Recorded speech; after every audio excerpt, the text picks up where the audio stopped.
Good morning, Year 3, and welcome back to our video lessons. We're going to start today the same way we start every day. We're going to think about literacy to begin with, and this is very much going to carry on from yesterday's lesson. So hopefully, whether you were in school or at home, you've completed yesterday's lesson, and you will have done a plan for your workhouse diary entry.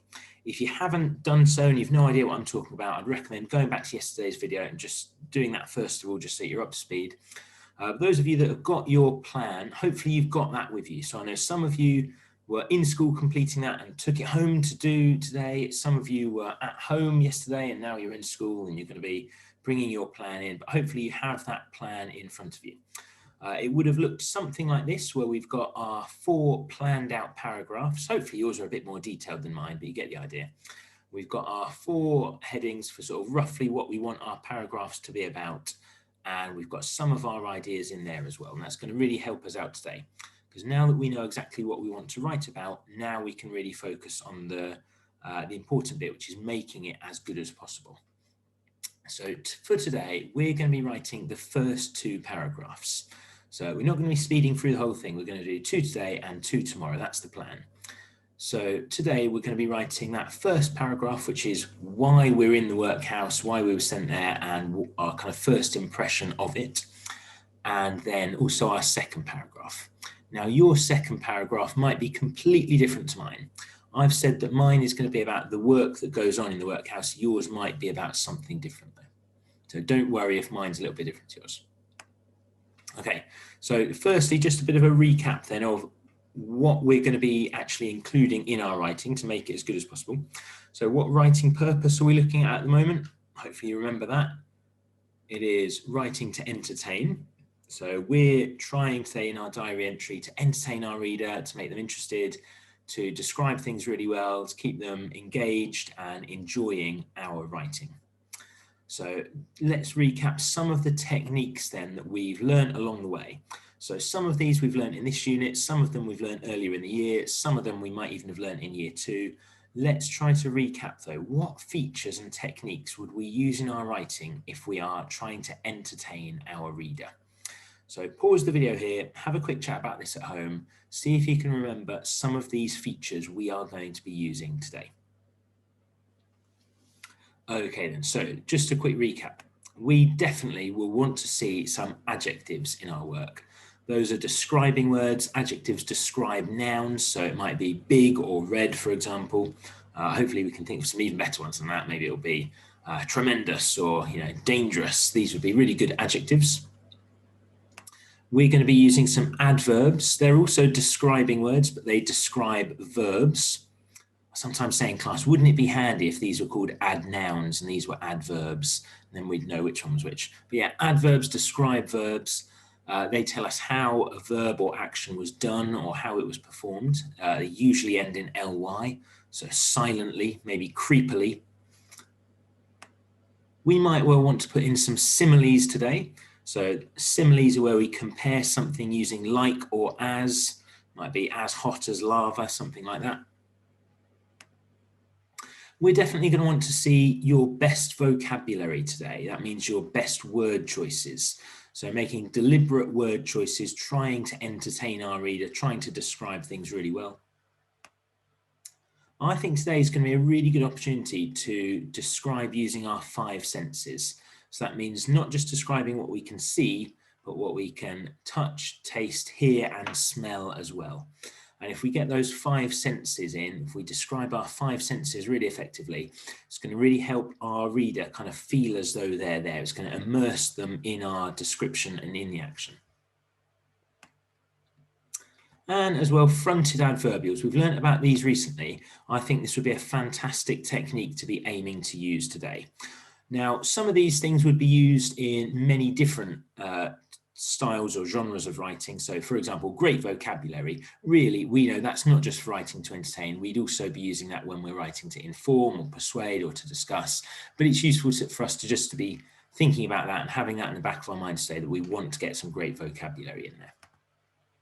So in class, we're actually going to start off our lesson by watching the first 5 minutes or so of Oliver Twist. Now I've put on a still for you here. I believe our YouTube account had a little bit of problem with copyrighted material, actually. Naughty Mr. Neves. So I'm not going to show you the whole clip here, but the still image here, I think actually will be more than enough just to give you a moment to pause and a moment to actually put yourself in the shoes of a child being taken to the workhouse. So I want you to imagine that you are this boy here, or the equivalent girl, and that you are being taken to the workhouse for the first time.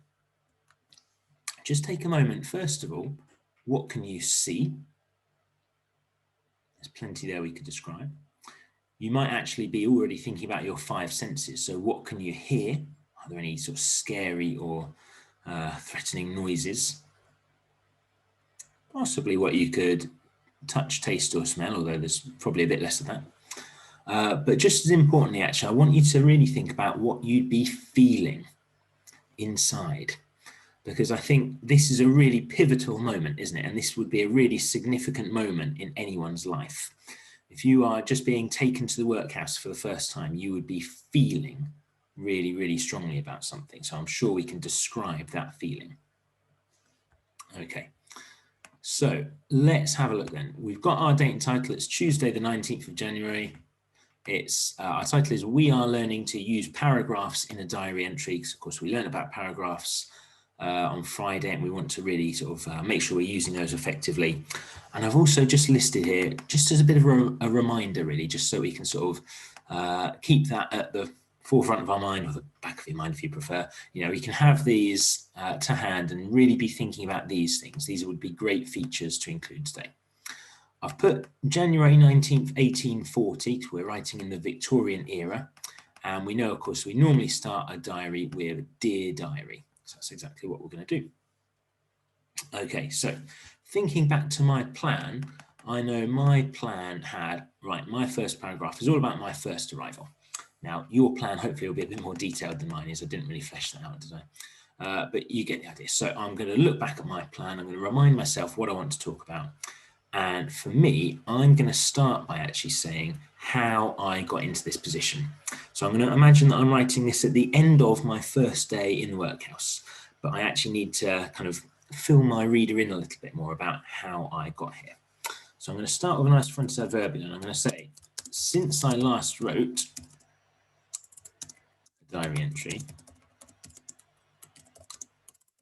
my sisters and I were cruelly kicked out onto the streets. Now I've got a couple of things in there I'm quite proud of. I've got a nice fronted adverbial, since I last wrote a diary entry, and I've also put in an adverb in there. Can you spot what it is? Cruelly. So that's saying how we were kicked out. We were kicked out cruelly. Sadly for us, a policeman found us begging on the street. Begging. I don't really want to say streets twice, so I might think about a synonym for streets, or another way of saying the same thing. I suppose I could change onto the streets to out of our house. Sadly for us, a policeman found us begging on the streets. A few days later, so I've got another fronted adverbial there, sadly for us. Now, I think I could probably do better than just policeman, couldn't I? I think that would be a good opportunity to put in a nice adjective there. I wonder if you could think of one for me, actually. Can you think of a really good adjective we could describe this policeman with? Sadly for us, I've gone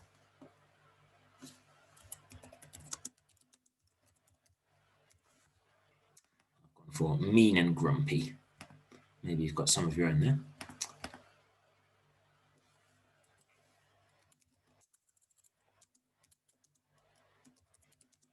Found out we were homeless and told us what we'd been dreading. We would have to go to the workhouse. I'm quite pleased with dreading there as a bit of vocabulary. I think that's a good word choice that I've used there. We would have to go to the workhouse. Okay, so I've got a really nice starting point here. I think what I'd really like is actually a bit of a kind of first impression. So I want to imagine now that my character is coming up to the workhouse, just like this, and he's got his first impression of it.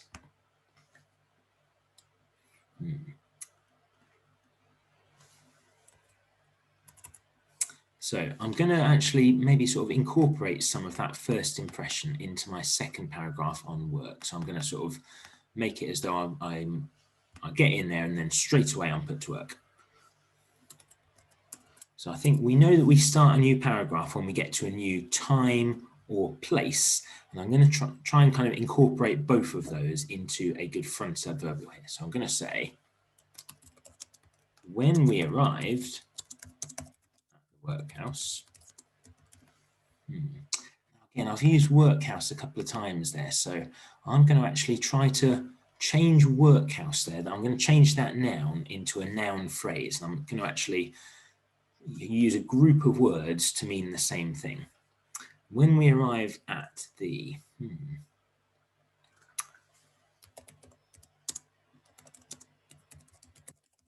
when we arrived at the scary red building, are we happy with that? Could I do better than scary red building? I think I probably could, couldn't I? Can you think of a better word that means the same as scary? So I'm not just using the first bit of vocabulary that comes to mind. I'm trying to really improve this and use the best possible word choices I can. I think I prefer terrifying. When we arrived at the terrifying, again, could we do better than red? I suppose brick actually would be better, wouldn't it? Terrifying brick building. So I've got a couple of nice adjectives there, one of which I think is a really good word choice. I'm quite pleased with terrifying there. When we arrived at the terrifying brick building, my heart sank. That means suddenly I felt really bad. Now, I think I've got a nice little starting point there. I'm going to carry on then now talking about the work that I do and what happens to me when I'm there. But hopefully that's given you a bit of a starting point and a bit of inspiration for you and your diaries. Now, I'm really keen to see what you come up with, but as I've said earlier, we're only going to be doing the first 2 paragraphs today. Now, because it's only 2 we're doing, I want them to be your absolute best writing, please, Year 3. I want you to really focus on these 6 features here and really try to incorporate all of these in there. Make this the best piece of writing you possibly can. I want to hear some of your historical knowledge in there, but I'd also really, really love to see your absolute top writing. So really think about these features, really think about all the things we've learned this year and try to make this your best writing yet. Okay, good luck with that. I look forward to seeing you back here for today's maths lesson, but also for tomorrow's literacy lesson, where we're going to put the finishing touches to this. And I'm sure you guys are going to come up with something absolutely amazing that you can be super, super proud of. So have fun, good luck with it, and I will see you a little bit later on.